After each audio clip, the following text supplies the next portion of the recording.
welcome to CAFOD Share the Journey podcast, Episode 3, Colombia's Hidden Migration Crisis. My name is Sam and I work in the campaigns team at CAFOD. Our latest campaign, Share the Journey, has been inspired by Pope Francis's call to share the journey with migrants and refugees. During this podcast, we are going to hear stories from around the world of people on the move. We are also sharing the stories of CAFOD supporters who have taken part in their own solidarity walks. Hello, my name's Eloise and I'm the Regional News Officer here at CAFOD. Across the country, thousands of parishes, schools and communities have been taking part in Share the Journey walks. On a recent Volunteers' Day, volunteers gathered and walked around Lambeth Park. Ian, who's a parish volunteer at Mary Immaculate and St Gregory in Barnet, filmed the event, and here he introduces why they chose to go on a Share the Journey walk.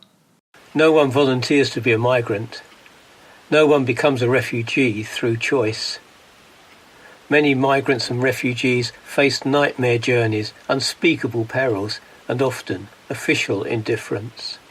Pope Francis has recently called on governments around the world to treat refugees and migrants with compassion and respect their innate dignity.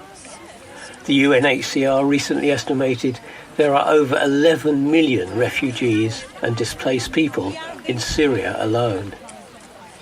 Half the world's refugees are children. The CAFOD volunteers wanted to express solidarity by symbolically marching alongside the displaced and the dispossessed. They stopped in a number of places to consider the plight of migrants and refugees through the stories of some individuals. During the walk, they went round and shared the stories of refugees and migrants from around the world. As this was filmed during a live Share the Journey walk, there are some background noises in places. We hid with our other 3 older children outside our village for safety. 11 people had been killed and their houses burnt. We walked for days through the jungle before reaching the border with Bangladesh. Then we had to wait to cross.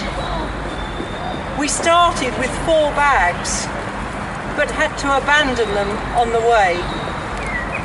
We survived by begging from other refugees, but there still was not enough food. The army entered our home and we had to leave. I didn't bring any toys with me. We didn't bring anything with us. We came here quickly by car. I love Lebanon. Here I study, but in Syria there are no schools. My favourite subject is English. We want to stay here. Sudan to Uganda. I didn't want to leave. I had just graduated from university and wanted to stay and build something there. But the soldiers came and started shooting. I lost some good friends on that day. When we arrived, we didn't know where to start. There was nothing here, but we just settled and made things work. We had to be strong. You could charge these volunteers with being idealistic. The march is tokenism, but you could never use the word ineffective, because everyone whose story was heard on the march have been helped by CAFOD out of their forced migration to a better future. And that aid, which also daily helps countless thousands across the globe, starts with volunteers like these.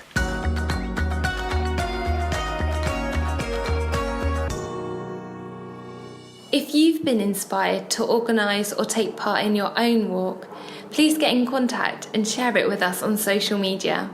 We look forward to hearing from you.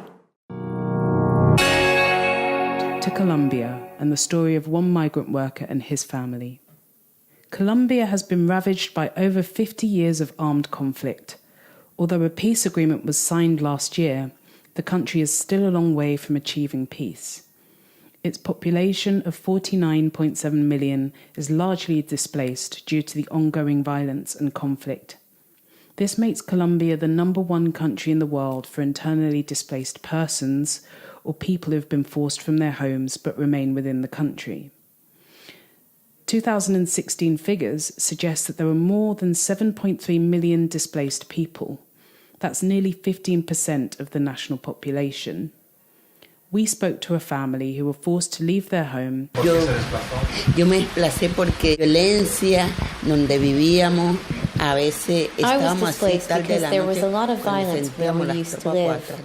Sometimes in the evening, we would hear the army behind the house. One day, my daughters were out. They went to a birthday party. A boy was killed there. My God, that made them fearful. It was just violence, violence, violence. Can you imagine what it is like to bring your children up with that?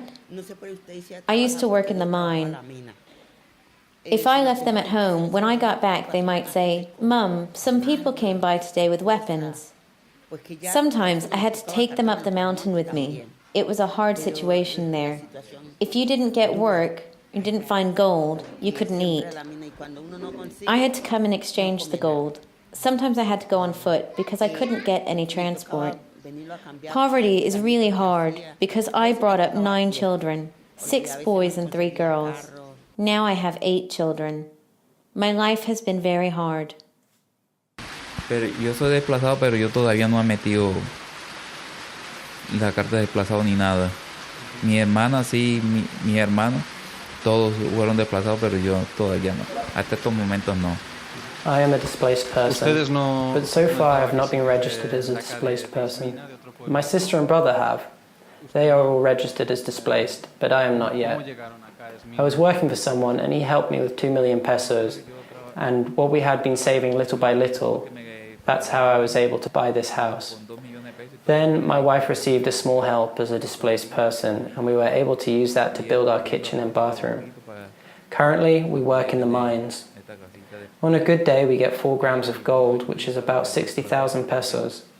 Some days we get nothing, absolutely nothing.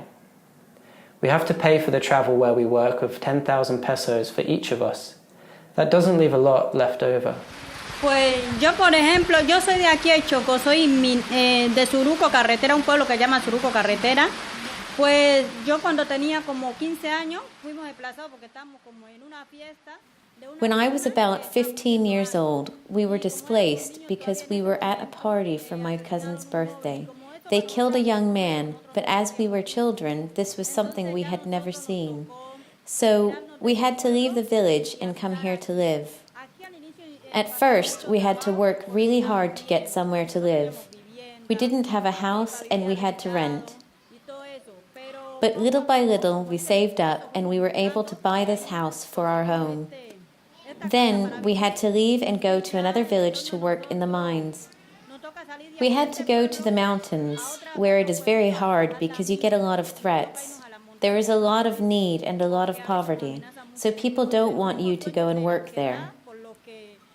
So it can be really challenging. However, you struggle on to support yourself.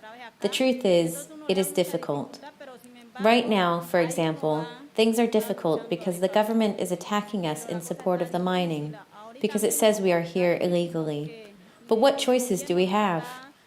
Mining sometimes is very hard, and it's even harder for a woman. Sometimes we work together, sometimes my husband goes on his own and I go elsewhere. I am a baraquera, a woman doing gold panning. It's the only work I know how to do. We use the money to buy food, pay school fees, pay for the electricity and gas, everything that we need. Sometimes it is really hard because I have to get up really early, go to work, work all day, come home in the evening, and I have hardly any time with my children. That is why I would like a different kind of work. My hope is that by doing this work, I can help my children to study so that they don't have to be baraqueros like me, so that they can be professionals in the future, because this work is very hard. But there aren't opportunities for us who are poor. Sometimes I go to bed, I get up, thinking, my God, I'm 37 years old. I have a 4-year-old son and a 7-year-old daughter. My husband is not so young either.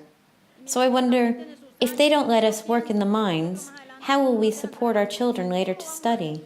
If we sit around here, how will we be able to send them to school? We are not asking the government for anything. We only ask that they let us work legally, because mining has always been legal. As I have always understood it, drugs and all of that are illegal. But the government prefers to declare us illegal. I would like to change my work. I would like to invest the money. I hope the government will give me a different kind of work, something easier and closer to my children.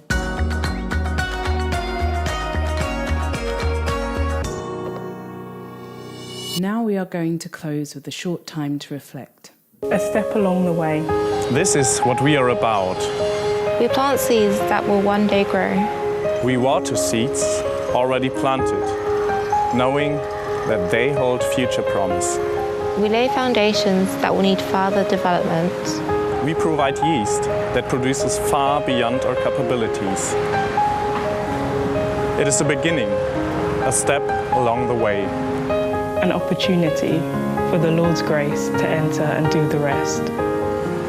We may never see the end results, but we are workers, not master builders. Ministers, not messiahs.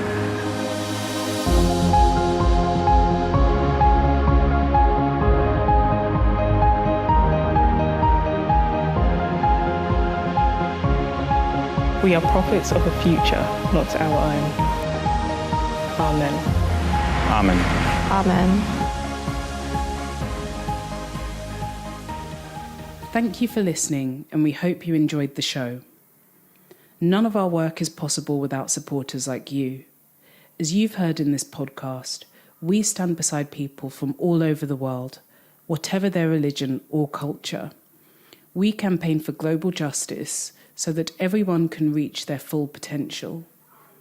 If you want to find out more about our work, please visit cafod.org.uk. And if you're interested in campaigning, why not sign up to our monthly campaigning e-newsletter? Visit cafod.org.uk/how-to-campaign. Finally, remember to follow us on our social media channels. Search @CAFOD on Facebook, Twitter, and Instagram.